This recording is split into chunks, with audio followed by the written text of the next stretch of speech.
एक महात्मा थे, वो कुछ नहीं रखते थे अपने पास में, कभी किसी से कुछ लेते भी नहीं थे। हाँ, कोई भगवत वस्तु दे दे तो उसको संभाल लेते थे। किसी भक्त ने उनको गीता जी दे दी, महात्मा जी बड़े प्रसन्न हुए, गीता जी को उन्होंने स्वीकार कर लिया, रोज पढ़ते थे। कुछ दिनों में संपूर्ण गीता जी का पाठ पूरा हो गया।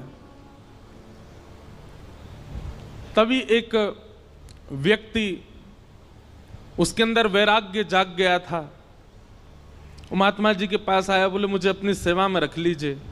तो महात्मा जी ने उसको अपनी कुटिया में रख लिया। निष्किंचन महात्मा।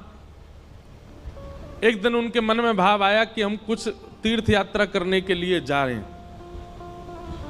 तो महात्मा तीर्थ यात्रा के लिए जैसे ही निकले तो चेला राम से कह के गए, बोले देखो हमारी कुटिया में है तो कुछ भी नहीं, खाली है पूरी, एक गीता जी हैं बस, यही हमारी संपत्ति है, इनको संभाल के रखना। उसने कहा ठीक है। अब वो गीता जी को संभाल करके रखता था।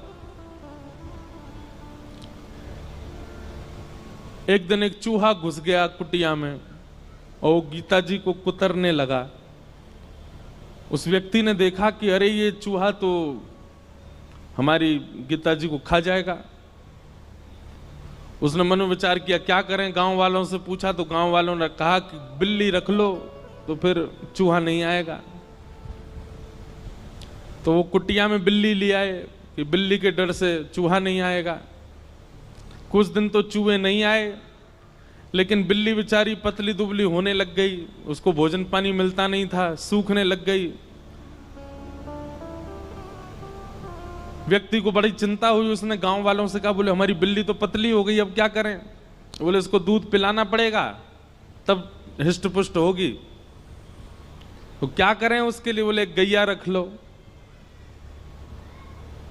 कुछ दिन तो किसी भगत के यहां से दूध आ जाता था, लेकिन कुछ दिन बाद एक गैया और रख ली। अब गैया का दूध उसको बिल्ली को पिलाने लगे। अब महाराज गैया पतली दुबली होने लग गई। अब बोले अब क्या करें? बोले इसके लिए तो भैया फिर एक जो है इसको चारा खिलाना पड़ेगा, इसको भूसा खिलाना पड़ेगा, इसकी सानी करनी पड़ेगी, तब जाकर के सब चलेगा। मन में विचार करने लगे बड़ा दिक्कत वाला काम है, अब उसके लिए क्या करें? तो बोले एक काम करो, एक दासी रख लो, वही घर को संभाल लिया करेगी, वही गैया की सेवा कर दिया करेगी, दूध निकाल के आपको भी पिला देगी, बिल्ली को भी पिला देगी। वो ठीक है, दासी रख ली। दासी से प्रेम हो गया तो उससे ब्याह हो गया। ब्याह होने के बाद में 3-4 बालक हो गए। कुछ महीनों बाद, साल बाद महात्मा लौट करके आए। महात्मा जी ने अपनी कुटिया में जीवन में कुछ नहीं रखा, केवल गीता जी रखी थी। आज जब लौट करके आए तो क्या देखा? बच्चे खेल रहे हैं, गैया बंधी हुई है, बिल्ली और बिल्ली के बालक भी डोल रहे हैं वहां पे। और वो जो सेवक था वो अब मोटा ताजा हो गया है और वहां बैठा रोटी पा रहा है, पत्नी भोजन बना रही है। बोले चेला राम, अरे गुरुजी गुरुजी गुरुजी आओ आओ, प्रणाम श्री चरणों में। ये सब क्या किया बेटा तुमने? मैं कुटिया दे के गया था तुमको, एक गीता जी दे के गया था, ये सब तुमने क्या इतना विस्तार कैसे कर दिया? बोले गुरुजी सब गीता जी ने ही करवाया, गीता जी की कृपा से ही सब वैभव बना है मेरा। क्यों, तुमने पाठ किया था क्या? 18 अध्यायों का पाठ किया था? अरे पाठ नहीं किया मैंने, 18 अध्याय देख लिए।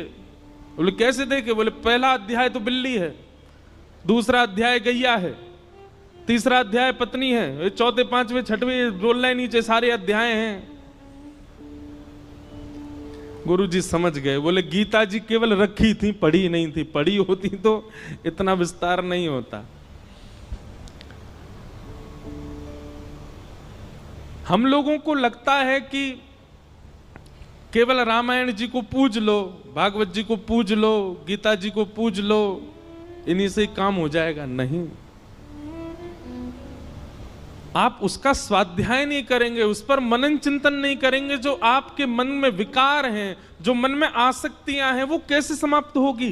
पैरासीटामोल घर में रखने से बुखार थोड़ी उतरेगा, उसको पाना पड़ेगा। अदरक घर में रखने से गला ठीक थोड़ी हो जाएगा, उसको कूट के उसका रस लेना पड़ेगा। दूध घर में रखने मात्र से चाय थोड़ी बन जाएगी, बनानी पड़ती है। बाजार से केवल घिया, लौकी, तोरई, टमाटर लाके घर में अब तो सब्जी बन जाएगी, कैसे बने? अपने आप बनानी पड़ेगी। सामग्री घर में लाने से कल्याण नहीं होगा, सामग्री का उपयोग करना आना चाहिए। ये भ्रांति फैला दी है हमारे भारत में। मैं अधिकतर जाता हूं इंटरव्यूज में, मुझसे यही पूछा जाता है कि महाभारत जी रखने से लड़ाई होती है घर में। अरे किसने कह दी ये बात? और एक बात सुनिए, आप महाभारत घर में नहीं रखते तो कम लड़ाइयां हो रही हैं आपकी। महाभारत ने तो युद्ध को विश्राम किया है। हमारे शास्त्र कहते हैं यन्ने भारत तन्ने भारत। पूरी दुनिया में आप जो कुछ भी देखते हैं, चाहे वो स्वभाव हो, चाहे वो व्यवहार हो, चाहे वो दोष हो, चाहे वो गुण हो, ऐसा एक भी दोष, गुण, स्वभाव, व्यवहार, क्रिया नहीं है संसार में जो महाभारत में नहीं लिखी हो। सब लिखा है। कई ऐसे व्यवहार हैं जिनका अभी तक प्रादुर्भाव नहीं हुआ, वो हमारे बच्चे, उनके बच्चे देखेंगे। जैसे हमारे दादा परदादाओं ने आज का युग का जो व्यवहार है ये नहीं देखा था। अब कई कई नए नए व्यवहार आविष्कृत हो रहे हैं ना, जैसे जैसे कलयुग आगे बढ़ रहा है। सब लिखा है महाभारत में। और जो महाभारत में नहीं लिखा, हमारे संत जन कहते हैं वो दुनिया में आपको कहीं देखने को मिलेगा ही नहीं। सब कुछ है महाभारत में। महाभारत का छोटा सा अंश है भगवत गीता, जिसने पूरे विश्व को ज्ञान दे दिया। समझो महाभारत कैसा होगा।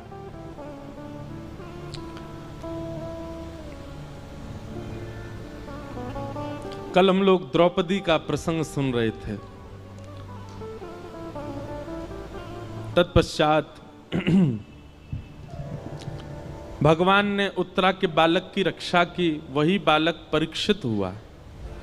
हमारे पूज्य पिताजी महाराज के गुरुदेव भगवान अनंत श्री विभूषित श्री रामानुज प्रपन्नाचार्य गुरु जी महाराज, हमारे दादा गुरु,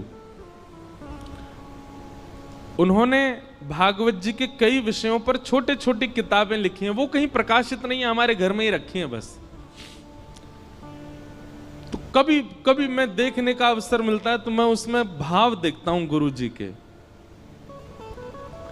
तो वहां गुरुजी एक बात को संकेतित करते हैं कि भगवान ने उत्तरा के बालक की रक्षा क्यों की। अच्छा, भगवान बाहर खड़े खड़े भी ब्रह्मास्त्र को नष्ट कर सकते थे, लेकिन ठाकुर जी गर्भ में क्यों गए? गर्भ में जाकर के उस बालक की रक्षा क्यों की? ब्रह्मास्त्र चलाया था ना उत्तरा के बालक पर, बाहर से ही देख देते ब्रह्मास्त्र नष्ट हो जाता। ठाकुर जी भीतर क्यों गए? और वो भी उस गर्भ में गए जिस गर्भ में न जाना पड़े। इसके लिए सारे वेद, वेदांत और उपनिषद कहते हैं, सारे पुराण यही तो कहते हैं, ऐसे कर्म करो कभी गर्भ में ना पड़ो। भगवान खुद चटपट घुस गए भीतर रक्षा के लिए। तब हमारे गुरुदेव भगवान कहते हैं, बोले सामान्य बालक होता तो ठाकुर जी बाहर से ही ब्रह्मास्त्र नष्ट कर देते, लेकिन ठाकुर जी ने जब उस परीक्षित के पूरे भविष्य का चिंतन किया तो मन में विचार आया, ओहो ये तो भविष्य में चलकर के हमारी कथा का श्रोता बनेगा, क्यों ना ऐसे बालक को गर्भ में दर्शन दिया जाए। इसलिए ठाकुर जी गर्भ में गए। आप लोगों को बहुत आसान लगता है कथा में आना, आप लोगों को बहुत आसान लगता है कि गाड़ी में बैठ के आए, पहुंच गए कथा में, कथा सुन ली। हमको बहुत आसान लगता है कथा करना, वैसे है नहीं, हमको तो नहीं लगता आसान। कोई हमसे पूछे कितनी कठिनाइयां होती हैं कथा सुनाने में। कई बार आपने देखा होगा कि हम आंख बंद करके कथा कह देते हैं 1 आध घंटा तक। क्यों? उस समय किसी श्रोता का कुभाव दिख जाता है। कुभाव मतलब या तो उबासी लेता हुआ दिख गया कोई, या फिर कोई फोन चलाता दिख गया है, तो ऐसी स्थिति में जब श्रोता दिख जाते हैं तो फिर कथा भूल जाता हूं मैं, इसलिए फिर मैं आंख बंद करके कथा कहता हूं। हम मना क्यों करते हैं कि जब हम मंच पे आए तो हमको स्पर्श मत करो, उसके पीछे कोई और बात नहीं, ऐसा नहीं कि मेरे अंदर बहुत पुण्य है इसलिए मना कर रहा हूं। मैंने अनुभव किया है कि कई बार लोगों के स्पर्श से हम जितने भावना बना करके आए मंच पे आके सब भूल जाता हूं मैं। आप तो सद्भाव से स्पर्श कर रहे हो, पर किसी का कोई भाव ही नहीं है, वो देखा देखी स्पर्श कर रहा है, इसीलिए दूर से प्रणाम करो। आपको ही फायदा मिलेगा, हम कथा अच्छे से सुना पाएंगे। पर जब बहुत ज्यादा लोग स्पर्श कर देते हैं तो मैंने देखा है कि मेरे भाव जितने होते हैं शून्य हो जाते हैं। कथा करना भी बड़ा कठिन है, पर कथा सुनना भी बहुत कठिन है। कथा में बैठना, बैठ करके बहुत देर तक श्रवण करना, और केवल श्रवण नहीं, उसका निरुध्यासन करना, उसको समझ करके जीवन में उतारना, ये भगवत कृपा के बिना नहीं हो सकता।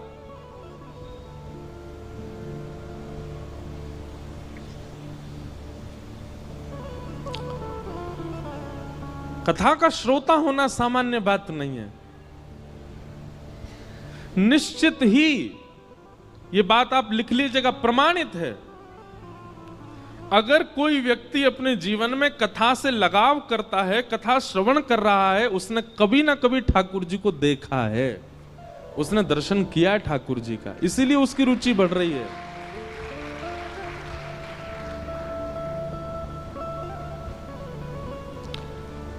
क्यों इतना आनंद आता है सुनने में, क्यों इतना सुख मिलता है आपको? क्योंकि कभी ना कभी आपके जो भीतर चित्त है, आपकी जो आत्मा, उसने कभी अनुभव किया है ठाकुर जी का। इस जन्म में नहीं तो गर्भ में किया होगा, गर्भ में नहीं तो पूर्व जन्म में किया होगा, कभी तो किया है। तभी आपकी रुचि बढ़ रही है, तभी कथा सुनते सुनते नेत्र सजल हो रहे हैं, कथा सुनते सुनते प्रसन्नता हो रही है, कथा सुनते सुनते रोंगटे खड़े हो रहे हैं। ये सब विचार, ये सब प्रभाव हमारे ऊपर क्यों हो रहे हैं? क्योंकि कभी ना कभी तो ठाकुर जी का दर्शन हुआ है हमें।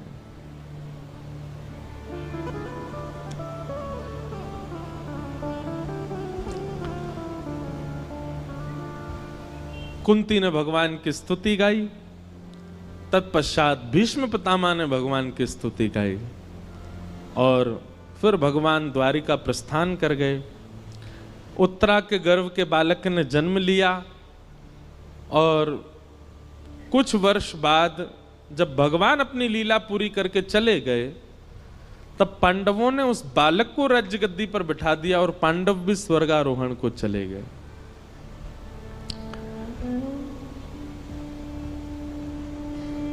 परीक्षित धीरे धीरे बड़े हुए, उनका विवाह हुआ, जन्मेजय आदि पुत्र हुए। अब यहां पर एक बहुत अच्छी बात है, पता है, बटुक जी भी बैठे हैं, कई सारे विद्वान भी बैठे हैं। अधिकतर व्यास कहते हैं, हम भी कहते थे पहले कथा में,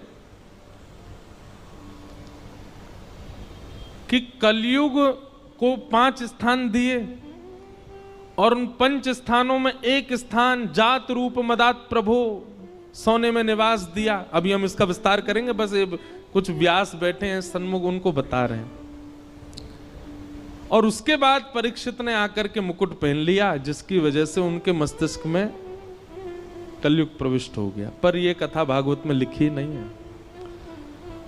परीक्षित जी ने कोई मुकुट नहीं धारण किया, बल्कि श्रीमद् भागवत जी में तो स्पष्ट ऐसा लिखा है कि जब तक परीक्षित जी पृथ्वी पर थे, कलयुग थरथर कांपता था। कलयुग ने अपना प्रभाव डाला ही नहीं कहीं पर भी। तो फिर कहते हैं, फिर परीक्षित की मति कैसे बिगड़ी? उन्होंने एक संत का अपमान कैसे कर दिया?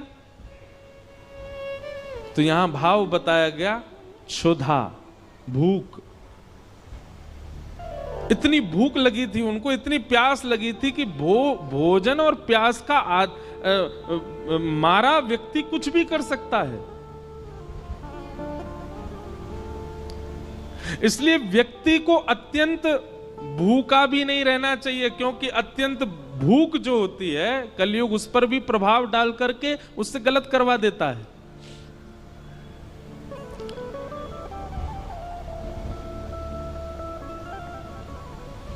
दो लोगों को भगवान नहीं मिलते, कौन दो लोग? बहुत खाने वाला और बहुत सोने वाला। पहला, जो बहुत खाता होगा और बहुत ज्यादा ही सोता होगा, समय से ज्यादा सोता है। अच्छा देखो, एक हमारे जैसे सोने वाले हैं। हमारे जैसे सोने वाले मतलब जिनकी 4-4, 5-5, 6-6 महीना की नींद बकाया है। कभी कभी नींद आती है तो खूब देर तक सो लेते हैं, पर कभी कभी सो पाते हैं हम। लेकिन एक व्यक्ति करता धरता कुछ नहीं है, पूरे दिन पड़ा रहता है बस, फिर भी उसको इतनी नींद आती है कि रात में सोता है, सवेरे उठता है 10-11 बजे। कोई परिश्रम नहीं करता, कहीं बाहर जाने का उसका काम नहीं, घर में पड़ा रहेगा पूरे दिन, और फिर भी उसको इतनी नींद आती है कि 7-8 घंटे सोता है। ऐसे व्यक्ति को ठाकुर जी नहीं मिलते, जो पारिश्रमिक नहीं है, परिश्रमी नहीं है और फिर भी सोता है। और दूसरा, बहुत खाने वाला। इसमें भी यही बात आएगी, जो बहुत परिश्रम नहीं करता है लेकिन खाता बहुत है, बहुत खाता है, अधिक मात्रा, भूख से अधिक खाता है। ऐसे व्यक्ति को ठाकुर जी नहीं मिलेंगे। पहला व्यक्ति बहुत सोने वाला, बहुत खाने वाला। और दूसरा व्यक्ति बहुत कम सोने वाला और बहुत ही कम खाने वाला, उसको भी ठाकुर जी नहीं मिलते। क्यों? इसके प्रति ठाकुर जी विचार, पहले वाले के प्रति तो विचार करते हैं, ये मेरी थाली खा जाएगो और ये सोता ही रहेगो, मोते कब खेलेगो, मेरे संग कब रहेगो, इसलिए ठाकुर जी उसको नहीं मिलते। और दूसरे वाले के प्रति ठाकुर जी विचार करते हैं, जे खुद ना खावे मुंह का खवावेगो, ये खुद ही भूखो रहे मुंह का खवावेगो। और दूसरी बात ठाकुर जी सोचते हैं, खुद सोवे ना है मुंह भी ना सोन देगो, पूरे दिन जगो रहे तो मुंह परेशान करेगो। हमारे ब्रज के संत कहते हैं, बहुत कम खाना और बहुत कम सोना, बहुत ज्यादा खाना और बहुत ज्यादा सोना, दोनों ही भगवत मिलन में बाधा हैं। मध्यस्थ रहो, मध्यम रहो। अब आप कहोगे ये मध्यस्थ कैसे पता चले, मध्यम कैसे पता चले? निद्रा कैसी हो? इतनी निद्रा हो जाए कि पूरे दिन फिर भले ही लेटने को भी ना मिले तो भी काम चल जाए, इतनी निद्रा लेने वाला व्यक्ति, और पूरे दिन फिर परिश्रम कर सके, ठाकुर जी से मिलने के लिए परिपक्व है। और इतना भोजन करे कि उससे आलस्य ना आवे, ऐसा व्यक्ति भी ठाकुर जी से मिलने के लिए परिपक्व है। अपच ना हो, इतना भोजन करे बस, ऐसा व्यक्ति भी ठाकुर। और भैया कछु तो खुद भी अपने आप भी समझ जाया करो, जीवन में कितना सोना चाहिए, कितना खाना चाहिए, इसका थोड़ी व्यवस्था बनाओ और उस अनुसार ठाकुर जी के मिलन के लिए चलो। तो परीक्षित जी महाराज एक दिन विचरण कर रहे थे और विचरण करते हुए उनको कलयुग मिला, जो कि वृषभ यानी कि धर्म के 3 पैर काट चुका था, चौथा पैर काट रहा था। धर्म के 4 चरण हैं, सत्य, दान, दया और पवित्रता। कलयुग में केवल एक पैर बचा है धर्म का, वो है सत्य। दान, दया और पवित्रता तो खत्म हो चुके हैं। कलयुग में दान नहीं करता व्यक्ति, दिखावा करता है। कलयुग में दया नहीं करता व्यक्ति, एहसान करता है। कलयुग में पवित्र नहीं रहता व्यक्ति, केवल पवित्रता का आडंबर करता है। थोड़ा बहुत यदि बचा है तो सत्य बचा है। सत्य भी बोलता नहीं है, सुनने के लिए सत्य चाहिए। दूसरे से भले ही झूठ बोले पर अपने लिए उसको सत्य चाहिए, इतना सत्य बचा है बस। और कलयुग उस चौथे पैर को भी काट रहा है, सत्य को। तभी परीक्षित जी महाराज पहुंच गए, कलयुग को पकड़ लिया, जान से मारने लगे, चरणों में गिर गया, महाराज मुझे स्थान दे दीजिए। तब 4 स्थान प्रदान किए, द्यूतम, पानम, स्त्रियः, सूना, ये 4 स्थान पहले प्रदान किए। जुआ, मदिरा पान, भक्ष भक्ष सेवन, पर स्त्री पर पुरुष गमन और हिंसा, लड़ाई झगड़ा, कलेश, इसमें कलयुग का निवास। कलयुग ने पुनश्च याचना की, बोले कि महाराज मेरा परिवार बड़ा है, एक स्थान और दे दो। तो उसको जात रूप मदात प्रभो, अनीति से कमाया गया धन, 5वां स्थान प्रदान किया। इन 5 स्थानों पर बहुत सावधान रहा कीजिए। कभी भी जुआ में नहीं खेलना है। जुआ का मतलब क्या होता है? धन को दांव पर नहीं लगाना है। यह शर्त लगाना भी एक प्रकार का जुआ है, नहीं लगाया कीजिए भैया। सीधी बात है, किसी की पत्नी को दांव पर लगा दोगे, पति छोड़ेगा आपको। और वो भी पति कौन है? जगत नियंता, जगदाधार, जगदीश्वर, त्रिलोकीनाथ, उनकी पत्नी है लक्ष्मी। आप लक्ष्मी को दांव पे लगा दोगे, नारायण प्रसन्न रहेंगे आपसे। भागवत जी में वर्णन है कि जुआ खेलने वाला व्यक्ति लक्ष्मी को असद स्थान पर प्रयोग करने वाले व्यक्ति से पंचदेव सदैव नाराज रहते हैं।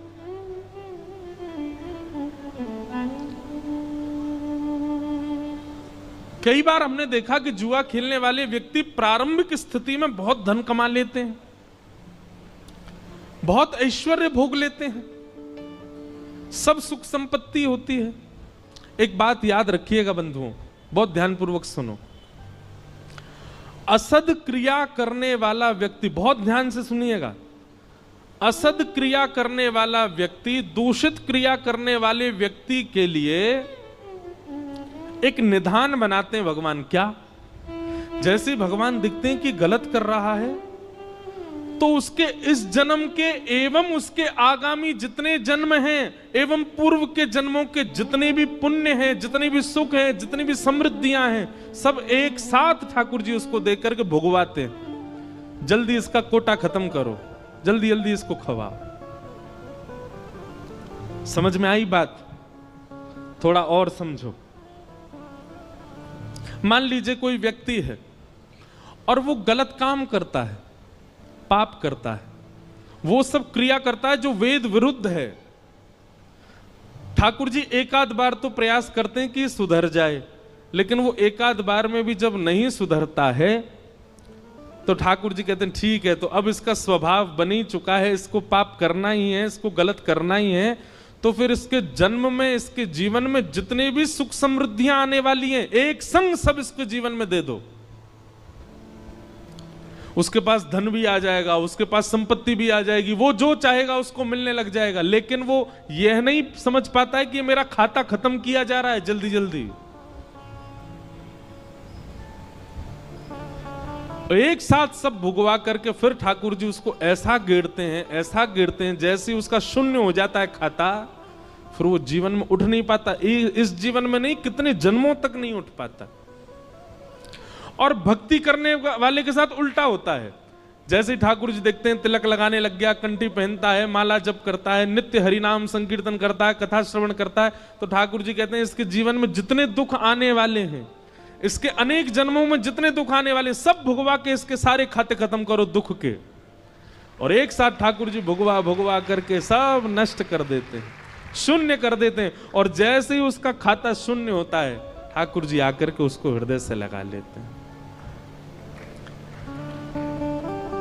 कभी कभी बंधुओं एक बात कहे हम, कभी कभी आप जो चाहते हो वो होने लग जाता है, सब कुछ बहुत अच्छा अच्छा चल रहा है, और इसके बदले में आप ये भी जानते हो कि आप पाप करते हो, आप वो सब क्रिया करते हो जो वेद विरुद्ध है, जो शास्त्र विरुद्ध है, और फिर भी आपके साथ सब कुछ अच्छा होता है, तो संकेत समझ लेना खाता खत्म किया जा रहा है अच्छाई का। और जिस दिन कंठी माला पहनो, तिलक धारण करो, गुरु मंत्र ले लो, नाम जप करना प्रारंभ कर दो, तैयार हो जाना। अब ठाकुर जी हमारे बुराई के, हमारे जीवन के आने वाले दुखों के, कष्टों के, आर्तों के जितने भी विपत्तियां हैं सब अब भेजेंगे। हमको उसको निवृत्त करना, उससे नष्ट करना, उससे निकलना है, घबराना नहीं है।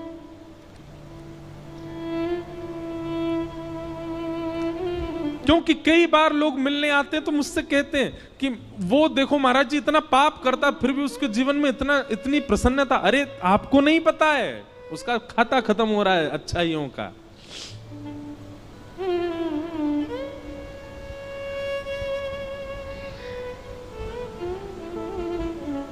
इसलिए कभी कभी जीवन में रुकावटें आना, कभी कभी जीवन में एंजाइटी आना, डिप्रेशन आना, चिंताएं बढ़ना, थोड़ी थोड़ी परेशानियां आना, इनसे समझा करो कि नहीं हमारा जीवन ठीक चल रहा है और कुछ हो ही नहीं रहा है। 5 साल हो गए, सब बढ़िया ही बढ़िया चल रहा है, कुछ कोई दिक्कत ही नहीं आती, कभी कोई रुकावट ही नहीं आ रही, कभी चिंता ही नहीं हो रही, कोई परेशानी ही नहीं आ रही। घबरा जाना, हे नाथ जरूर आप कुछ भयानक करने वाले। समुद्र में जब सुनामी आने वाली होती ना, लहरें धीमी कर देता है समुद्र, शांत हो जाता है समुद्र और धीरे धीरे पीछे जाने लग जाता है। तो किनारे वाले लोगों को लगता है अरे ये तो अंदर जा रहा है, और अंदर चलो, और अरे ये तो अंदर जा रहा है, अरे शांत हो गया, देखो लहरें ही नहीं आ रही हैं। और फिर अचानक से एक ऐसा ज्वार भाटा आता है, सब नष्ट कर जाता है। सुनामी देखिए कभी आपने? भोपाल में काय को आएगी सुनामी, समुद्र ही नहीं है। हमने सुनामी तो नहीं देखी, पर सुनामी के बाद का समय देखा। 2004 में आई थी भारत में। हम गए थे चेन्नई, छोटा सा था मैं।